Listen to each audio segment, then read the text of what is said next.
We are the founders of the Marsden Szwarcbord Foundation, which was set up to support history and history writing. My name is Susan Marsden. And I'm Michael Szwarcbord. I'm Susan Marsden. And I'm Sandra Kearney.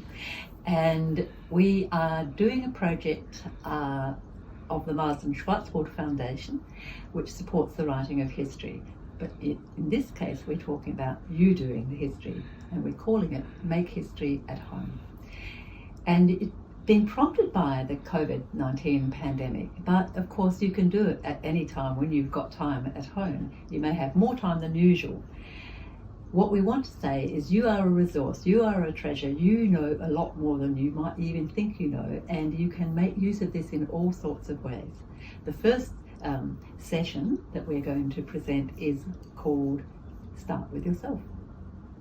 Right, Sandra, who is my intern historian co-presenting this, the very first piece of advice that we have, which makes it a bit easy for you, is in effect to prepare a life CV, curriculum vitae. Anyone that's ever had to apply for a job or an application to a school has to have a CV. What we're suggesting is really find those dates, and Sandra's just doing one now, and set it up as a table. That's the easiest thing, either written out, you can do it as a written out one. The advantage, of course, here is you can keep adding things in and you could keep adding rows. And what Sandra's doing, as you can see, she's just thinking initially of what are the key events in her life that she should have the dates for and the documents. So what we're suggesting, you have the column for the date or dates, the key event. Sorry. Yeah, and if you don't know the date straight away, put in the key event. Often the key event helps you to go back and look at what date did that begin. You don't necessarily have a date to hand. And it's always good just to make a rough list. You can move it around, change it. So I'm just looking at when I finished school, what was my first job or my second job? Did I win awards?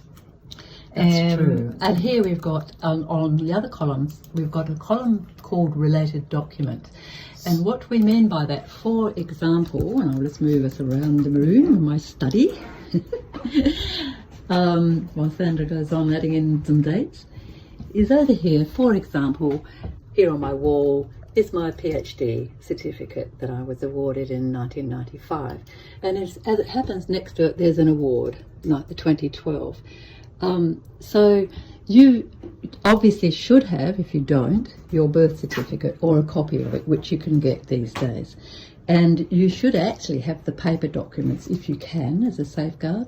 If you don't, in any case, in that column, put your link in along that column. Get the document itself, if you can, and put it in a file, and also possibly scan it and put it here. You see how Sandra's put leaving certificate from school, contract for her first job, the degree. Quite often there'll be a digital link for universities. There are, yep. And then you have your certificate on the wall. You can take a photograph. So this is a way of triggering you to tick those boxes and do those activities in relation to this. And it's all about just gathering the information at the beginning. In the fifth column, if you want, it's 1, 2, 4, 5. Yes. You might start to assemble some of your digital photos. Yeah. And Sandra's already shown me a very delightful debutante photo back in Ireland. Yes. All in white. All in white. Or for example, here I've got, again, it's framed because that's what you do, my graduation photo being presented with my PhD certificate with that lovely hat.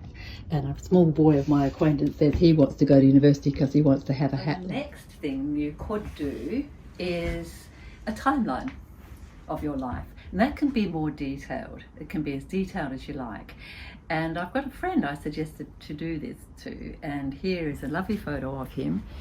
He's set up a notebook year by year. Each page has a different year, and he's going very carefully through their filing cabinet. We've all got boxes of papers that we've stuffed in over the years. And this one is actually 1976 when he went to Pittsburgh with I think a Rotary group. And so he's going through the filing system, and he's doing year by year, just writing as much or as little as he likes about those events in over his lifetime. So it's kind of a shorthand way of doing your own history, your own biography. And did he know about that pamphlet that he had. Well, he kept it, obviously. He obviously so it had treasured significance. And, you know, we all have these. Occasionally I would frame something and just looking around my room. In my case, of course, I've kept diaries, so we should open the door here. But I'm a bit of an extreme example, so there's a whole stack of archives boxes with the diaries that I have kept, and I stick things into my diaries. There's another lot over there, but that's a bit unusual. I'm not suggesting you do that unless you have already. But what you've probably done, and this is what I did too as a small girl, every year in January in the summer holidays, I would start my diary and I'd get about as far as January the 4th. That would be it for the year, because I'd run out of oomph, and I think we all do that, don't we? Or we keep a travel diary. We tend to keep that in some detail. So the thing about your little notebook timeline, you can haul stuff out of that and refer across to it, if you like, cross-reference. And we do lots of phrases like cross-referencing. So in your column in your CV, which you might then be able to draw down and use as the basis of an actual CV, you're cross-referencing to the documents, and you're cross-referencing to the links, and you're cross-referencing to photos. That's what a cross-reference is. So you're slowly building a picture and threads that connect one thing to another. So the third step in Make History at Home relates to a pandemic memoir and how you would create one.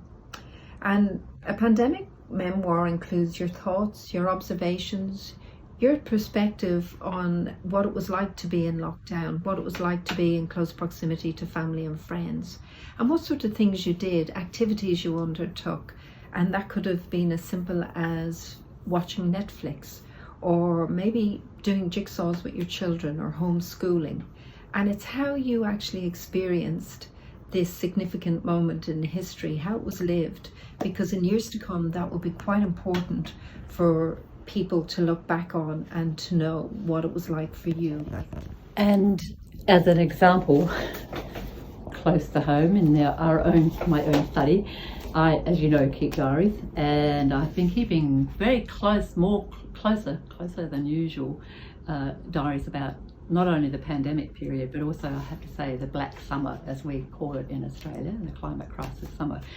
But I was struck here, for example, I pasted in an email from my brother, Chris Marsden, who's a public servant here, and he's said, "Hi Sibs," that's us siblings, and he said, "The joys of working from home under state government IT conditions. But we have now been asked to work from home if we can. So late yesterday I left the office with a monitor, keyboard and a mouse, and connected it all up to my laptop this morning in the spare family room here in St Mary's. Linny has just stated firmly that all my work junk had to be off the couch in here before she gets home." So there you've got a little bit of momentary thing. Now the other point about keeping the memoir is actually there's a huge amount of interest in what you write, your experiences worldwide, because we all know, just like the Spanish flu 100 years ago, it's a really, really, really significant event. And what we really want is, as Sandra just said, your own experiences and observations, just little things sometimes, which might be photographs as well, let's not forget. And pretty well everywhere in the world, if you've got a library or a museum, a local newsletter, you can actually contribute that. And for example, here I've just looked up the State Library of South Australia, and they're asking for your COVID-19 pandemic stories to upload them to the State Library. I know West Australia has asked the same, as has Queensland, and there are lots of international ones as well. The other point to make though about your memoir is, while you're writing your timeline, that it will strike you as you are doing this, depending on your age, but not necessarily, that you may have other very distinctive experiences in your life, or you may be, a few years back had to interview people who had worked for Australia's telecommunications body, Telstra, for their heritage collection. I interviewed old techies, as we call them, not necessarily very old. Amongst their number were the men who call themselves Morsecodians, and who were the ones that did the ... dash to convey the telegraphs over the telegraph line. Now they were so good at doing this, they could actually talk to each other. When they got together, they would click and dot and dash as a Morsecodian language, secret Morsecodian language, which I thought was intriguing. And I asked one of the men I interviewed to do a little bit of this. I think he said she's a bit of all right in Morse code. Of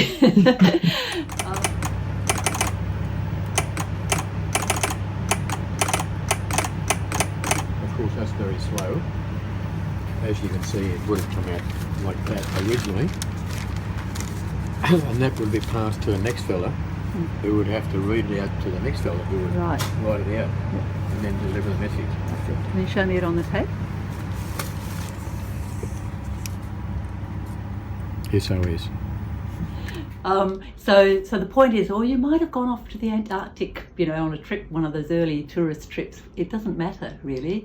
It just think about what might be of interest and who might be interested. Certainly your family might be in the future, but also your local historical society, your local newsletter, your local volunteer society. If you're a kid, it's the school and your schoolwork. So, and you can either write something yourself, or, as we'll say later, you could ask a family member, but we're focusing on what you know, what you can prepare, and how you can share it. So now Susan Marsden, again, talking about Make History at Home, and sort of wrapping up, really. And we've talked about ways you can do this. You can do a CV, you can do a more expanded timeline, you can do a memoir, or memoirs year by year in your timeline. You can draw things out of that and expand on them, or you can do a memoir of your current pandemic or another experience. You certainly need. My cousin, for example, Julia, is actually drawing on the letters she wrote home to her mother over more than 20 years when she lived, married, and worked in Kuala Lumpur in Malaysia. And through a very interesting period of Malaysian history, quite apart from anything else.